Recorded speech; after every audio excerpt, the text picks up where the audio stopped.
Základnou formou komunikácie už o malého dieťaťa je úsmev. Úsmevom si navzájom vymieňame radosť zo života. Občas život nedáva veľa príležitostí na smiech, ale smiať sa treba. A veľa, veď smiech je korením života. O smiechu je celá veda a nazýva sa gelotológia. Zaoberá sa nielen tým, prečo sa ľudia smejú, ale aj vplyvom smiechu na ľudský organizmus. Emócie sa rodia v mozgu, preto môžeme povedať, že sa začíname smiať mozgom. Mozog je pokrytý mozgovou kôrou, tenkou vrstvou, ktorá obsahuje neuróny.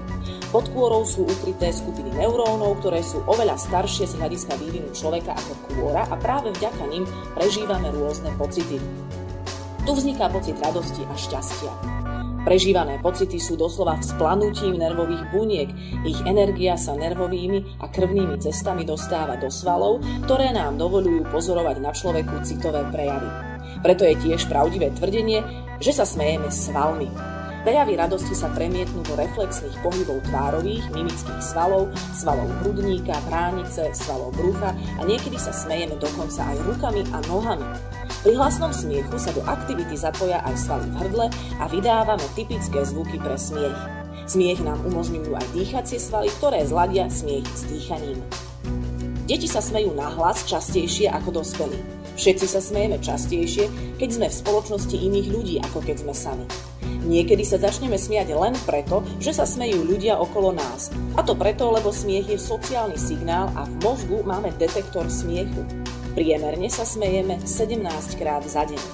Vedeli ste, že žartíky aktivujú tie isté oblasti mozgu ako peniaze a sex? V 13. storočí, keď ešte nebola známa celková anestézia, videli chirurgovia, že smiech mierni bolesť. Smiech vyvoláva svalové uvoľnenie. Uvádza sa, že svalové uvoľnenie pretrváva asi 45 minút po skončení silnejšieho smiechu. Vďaka smiechu sa svaly uvoľnia ešte viac ako za pomoci masáže. Výdatný smiech slušne precvičuje bránicu, dýchací systém, srdce aj ďalšie časti tela. Niektorí lekári hovoria o vnútornom joggingu. Človek, ktorý sa prevažnú časť dňa usmieva a párkrát sa i úprimne zasmeje, býva menej chorý. Držme sa hesla dňa, smútok hoď za hlavu a smej sa, pretože svet nemá slzy rád.